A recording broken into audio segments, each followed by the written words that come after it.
Okay, hello, Hello. welcome.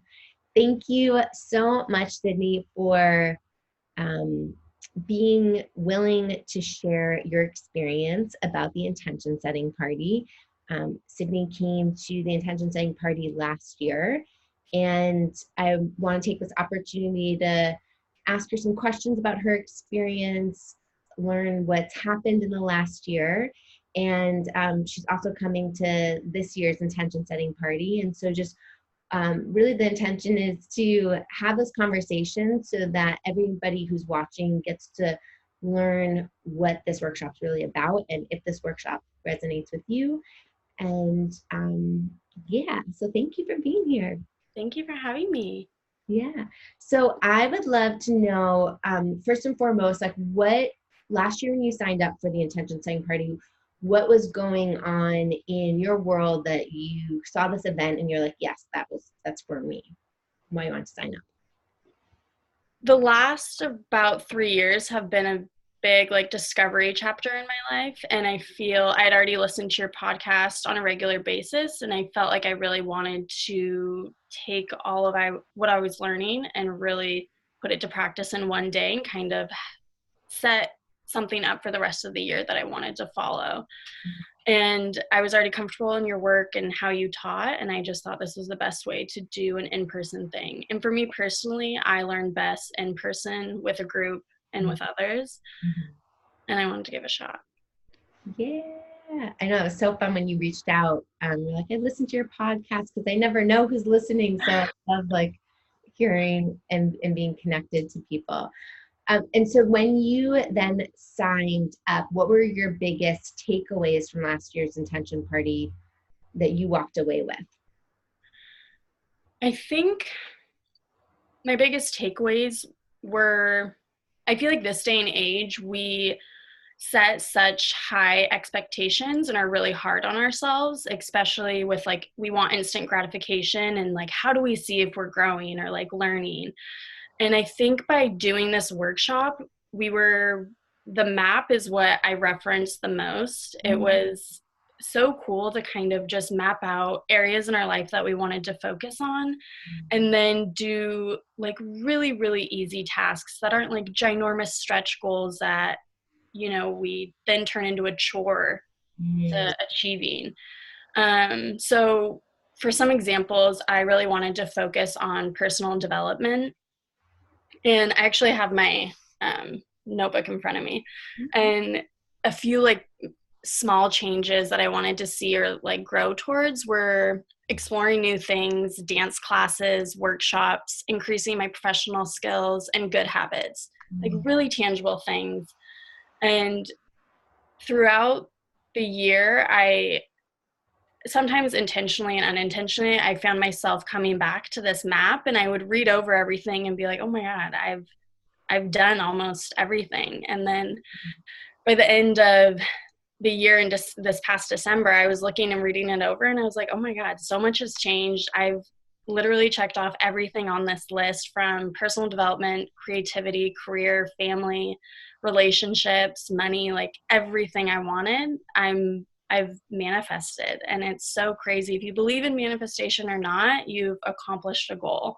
And it's really nice to see this laid out in an accessible way. Yeah, I even just love watching you share because it's like you're totally, I can see how lit up you are of like, I wrote this shit down, I spent some time really getting clear and like what impact that had on this last year and that you kept coming back to it to even like recheck back in and use it as a tool to be like, okay, am I in alignment? Am I doing the things? And like, holy shit, yeah, I am because I Yeah. crossed it all off by December. Yeah. And it's really hard, I think, for us to justify once we have crossed a goal or finished a goal, how high are our expectations. But writing it down like this made it so easy. Mm. And I think in this stage of my life, when I was doing it, I was living out of the country. I thought I was really confident and comfortable in the career path I was in. And so it's funny seeing everything I've written down and seeing 12 months later how much that has changed. I live in Seattle full time. I have a completely new job and a new career. my relationships are 100% different. I was in a really intense relationship that I thought was going to grow into a marriage that's not anymore, and it's so crazy just seeing how everything has come. Changed. Yeah. Yeah. And how was using or creating an empower intention? So your word that you chose, or a phrase, or maybe even chose a few words. Um, how was that as a support tool for you as well? I think it was funny when you had asked it. I didn't When we were meditating on it, I had so many different words coming up for me that I really wanted to embody for the year. And the word I actually ended up with was fulfilled, and seeing each thing that I worked on or accomplished. And this year, I have never felt so much more myself and so comfortable with who I am, where I am, and so fulfilled than I ever have in my entire life. And so it's so nice just like seeing how that has like formed, and also whether one thing was, connecting with others, or like a small thing like walking my dog more. It's like, how do you find fulfillment in like small things? And I would always just remind myself, like, even if it was a bad experience, like, how did I learn something to be fulfilled from this? Or how has this like helped me grow to more fulfillment? Mm.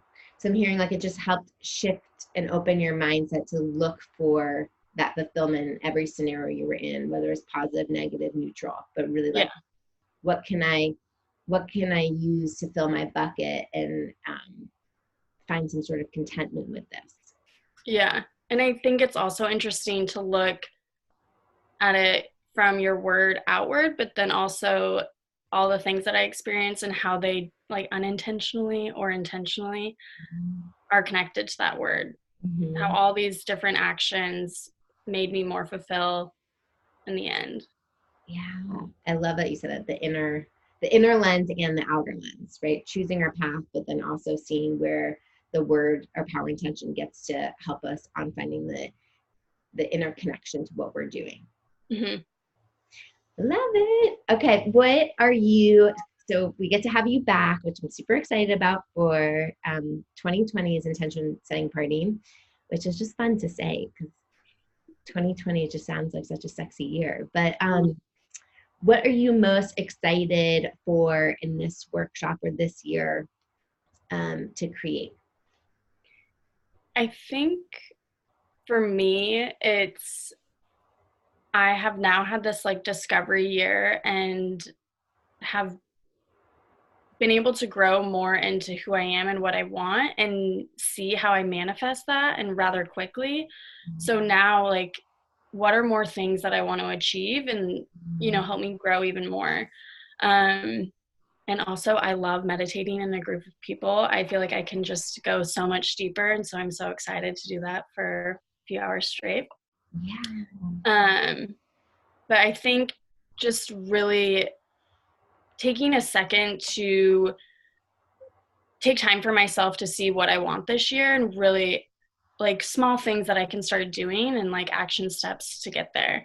It's fun, like laying out some things and seeing what ways you can get creative with it, Mm, rather than setting like high expectations and like goals that turn into chores essentially. mm, mm-hmm. So I'm hearing like this workshop really feels like it helps you kind of connect more of the soul level of what you want to be achieving, not these like high bar pressure cooker standards, but like really like, how do I get to be living and creating on a daily tangible basis to help me feel more alive? Yeah. Love it. And what would you say? I'm just kind of throwing this question out there. What would you say? Because you said something around like you're excited to create the space for yourself to not only meditate in a group of people, but right, to do this introspective work. And a lot of people have a hard time committing and carving out that space for themselves.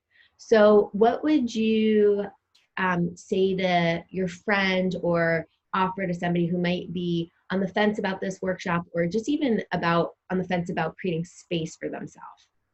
what would be some of your insight from having done some of this work in the past to wanting to come back to do it again? Like, what would be some insight you'd want to share with people? I think for the workshop is if you don't set the time now to kind of carve that out, it's going to be really hard later on to Mm, do it. Like if you can't like not saying you need to change your habits, but if you can't like encourage yourself as an individual to make the time now, it's going to be harder as the days go on. And so I mm, think like setting that time for yourself is really important because after the holidays, it's just so much and what you want to do, you need to actually carve out the time. Whether you do the workshop or not, you have to set at least, some time to yourself to really know what you want and what you want to embody and be and do for the rest of the year. Or else a year is going to go by and you're going to feel like, nothing really happened for you. mm, mm. So true. Words of wisdom. Thank you so much. Anything else you want to share, or any other lingering comments that you feel like would be helpful for people to know? I think for anyone that's hasn't done a workshop like this or is uncomfortable or a little nervous for doing a group setting, I've been there and Mm-hmm. group workshops used to really intimidate me and they still do. You aren't sure what you're really signing up for until you get there. But it's a really good group of people. It's really fun and your nerves are like quickly washed away instantly. Mm, love that. And thank you for highlighting that because it's so true. I forget sometimes that people, it is intimidating to walk into a workshop. You have no idea what's going to happen, especially if it's kind of like a meditation workshop, right? And there's kind of more looser, expansive context. So thank you for highlighting for people who walking into workshops might not be their jam. Like, I love this shit, and Yeah. and so it's such a good point. Yeah, and I know like with workshops everyone's like, "Oh my god, I have to be vulnerable and share and do this," but it's whatever you want. If you don't want to share, you don't have to. Um, but you do get more out of it if you do share Yeah, and open yourself up. yeah. Uh, Thanks, Sydney, so much for sharing your words of wisdom. And hopefully, people will get to meet you in person at the workshop, Yeah, I'm excited. or virtually. And I'm looking forward to seeing you in a week on Saturday for the Seattle workshop. I'm excited. Yeah.